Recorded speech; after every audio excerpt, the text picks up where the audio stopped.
Alrighty, welcome back everyone. We just talked about some of the individuals in the sport that have the most pressure on them going into 2024, namely Ryan Day, that I got into a lot during that segment, so definitely check that out.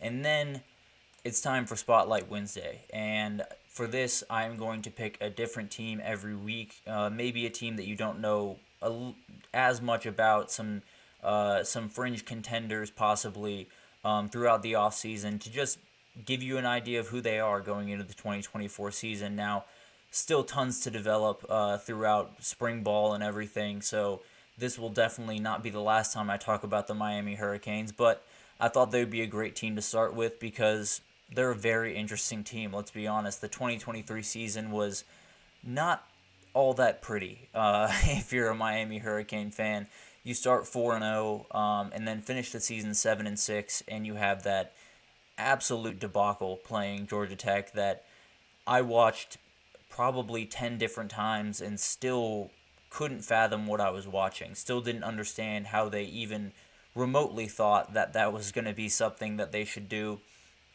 But that's in the rearview mirror, right? And the great teams are the teams that are able to overcome situations like that and come back the next season and build and continue to build. And I think this is a team that, in particular, for a long time, at least while Mario Cristobal has been there, there have been a lot of people critical of what they've been able to accomplish. And obviously, it has not gone as smoothly as, as Mario Cristobal and company would have liked early on, but I still see a ton of telltale signs that this team is heading in the right direction, and it starts with Cam Ward. One of my favorite players in all of college football. I'll be totally honest, he is absolutely electric all over the place. Kind of reminds me of Jordan Travis from Florida State a year ago. A little bit more polished of a passer, but they're very similar guys in the athleticism and their ability to extend plays and make some just mind-boggling plays in a lot of ways. But he is someone that is so important for them. The quarterback play a year ago with Tyler Van Dyke slash Emory Williams was just not good enough for them to compete. And if they're going to get there, Cam Ward is going to have to be the guy that, he's very capable of being. Went to the NFL draft, didn't necessarily love what he saw when he got his draft grades and found his way to Coral Gables, and he has tons to work with. That's one of the big strengths for them, is pretty much their entire offense. I'll be totally honest. Cam Ward, I talked about it, one of the most premier players in the entire sport. Xavier Restrepo and Jacoby George at wide receiver, both very, very talented and in different ways. Xavier Restrepo is the ultimate third down guy. Jacoby George can stretch the field like no one else. They're going to be an incredible duo to watch. And then Mark Fletcher, the running back that is going into his sophomore year, is an absolute dude. He is someone that came on late last year and really flashed a lot, and I'm very excited to see what him and Cam Ward can do in that run game, because it doesn't hurt to have a quarterback read where the quarterback pulls and goes for 20 yards in your bag. And Miami will have that where they didn't have it in Tyler Van Dyke a year ago. So definitely something to watch there. Francis Mauanoa is one of the best offensive linemen in the entire country. And really across this entire offensive line, they've just been slowly getting better. Now, there have been definitely some hiccups. Francis Mauanoa is still a very young kid, but uber talented, kind of the same vibes of Kelvin Banks over at Texas, who came in as a freshman, played immediately, played really good football, but there were some, hiccups, obviously, as a young player. There were some points where he didn't look as great, where he got beat, missed his read, whatever it is. And this in last year, which was Kelvin Banks' sophomore year, he absolutely exploded. Was one of the best tackles in all of the country, and I think that's going to be the case for Francis this next year. Very excited to see him. Another freshman going into his sophomore year that's an absolute beast is Ruben Bain. He might genuinely be just the best player on this football team. He had 7.5 sacks as a freshman, and that is a pretty wild number when you really think about it. I mean, all of these guys, that come in tend to not be physically ready right away. He absolutely was. He is a specimen of a human. He is built different, as they say, than most of us out there. And I'm super excited to see what he can do because he will be one of the premier pass rushers in all of the country. But now let's get to some weaknesses because not any team is perfect, not any team is flawless, and really a lot of their problems happen on the defensive side of the ball. And a lot of it really just has to do with the people leaving, the people walking out the door, particularly on the back end. James Williams and Cam Kitchens, both super talented guys, and not only super talented, but very smart. And I think when you look at elite defenses pretty much across history, if you look at those back end safeties, they are smart, instinctive, they are different, which is a really big part of this. You have, two guys with varying skill sets, which is what they had a year ago, and it gives so much stability to the top end of that defense. Obviously, Cam Kitchens and James Williams didn't necessarily play their best football a year ago. No one on that defense really played their best football a year ago, but still guys that, were huge for communication, were huge for making some plays that younger guys would have made. So losing them is a huge deal. Another guy they lost is Leonard Taylor, to the defensive tackle.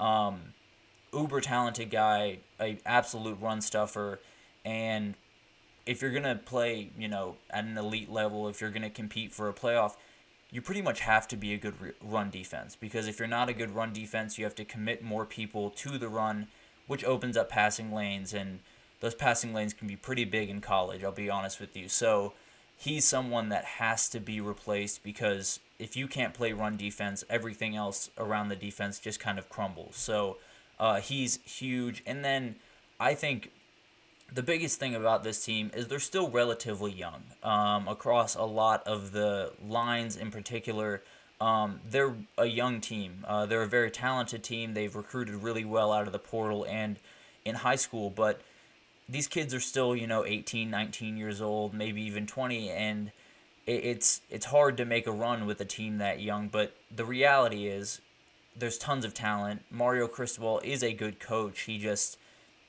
has some problems down the stretch in certain decision-making points, but I do think this is a team that is still on track, is still in line with what this rebuild was going to look like, because it was a full rebuild, which is something that I think some people didn't fully understand when he came there. I think they thought Miami had just been sitting with tons of talent and were ready to roll.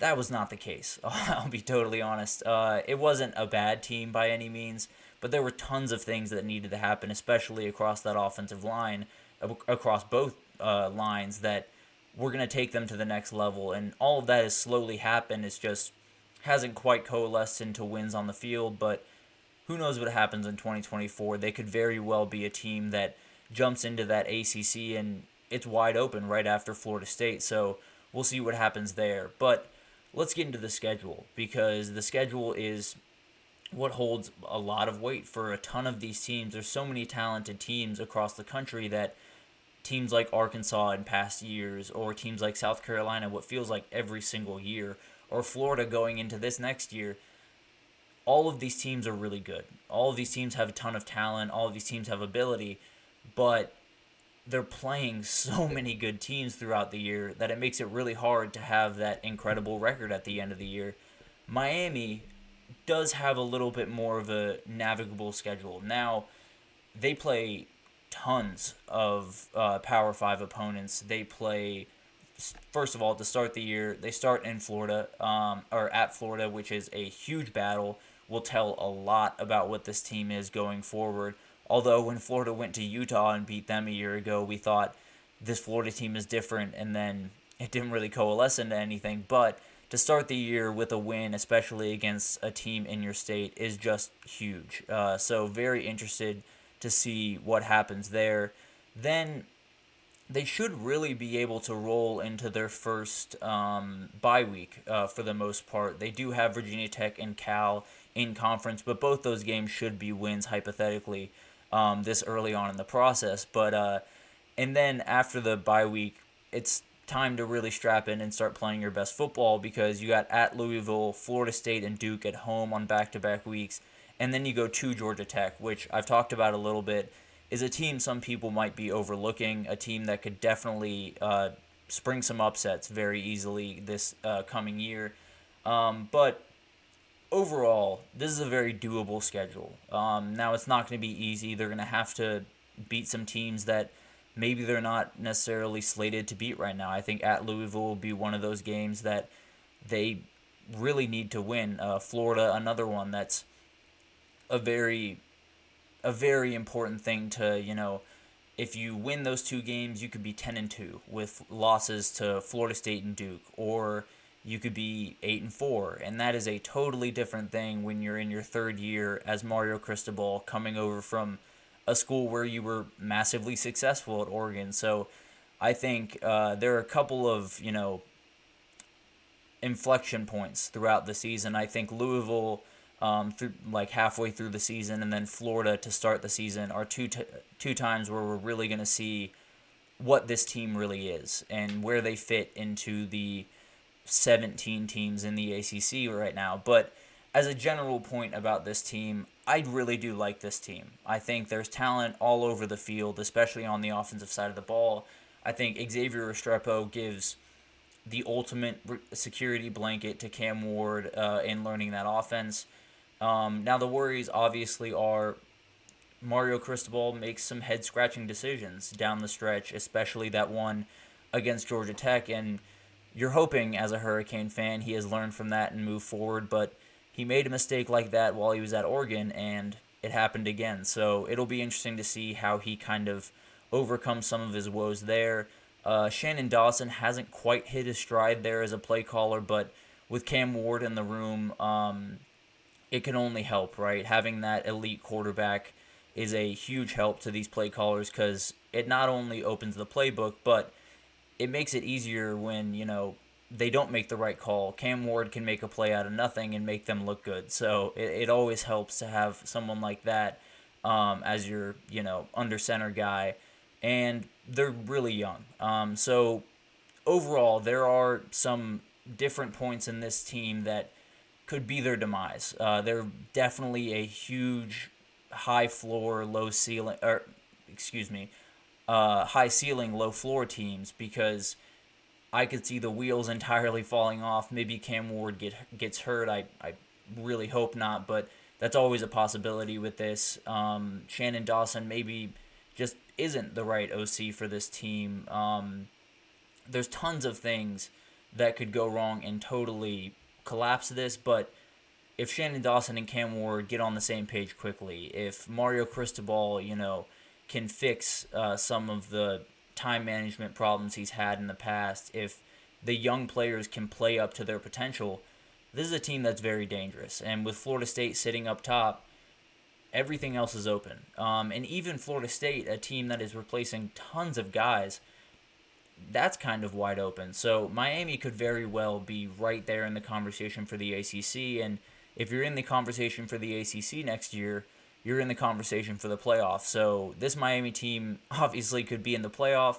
I could very well see them missing a bowl entirely, just because the wheels fall off, injuries, whatever.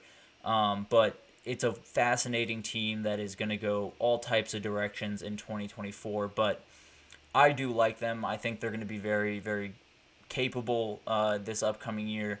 It just comes down to execution, and we'll see what they can do with all of that in 2024. But that will do it for this edition of the GSMC College Football Podcast presented by the GSMC Sports Network. Your support means a lot to us, so please subscribe and leave a positive review. It is super helpful to us. We also invite you to follow on our Facebook, Twitter, TikTok, Instagram, all across those social pages because we release tons of content throughout the day, not only about college football. I know if you love college football, you see my face, that's what I'll be talking about. But tons of other people doing really good work across every single sport. So definitely follow on those pages to keep up to date with everything that you need to know. But that will do it for this edition. Thank you so much for tuning in, and I will see you next time.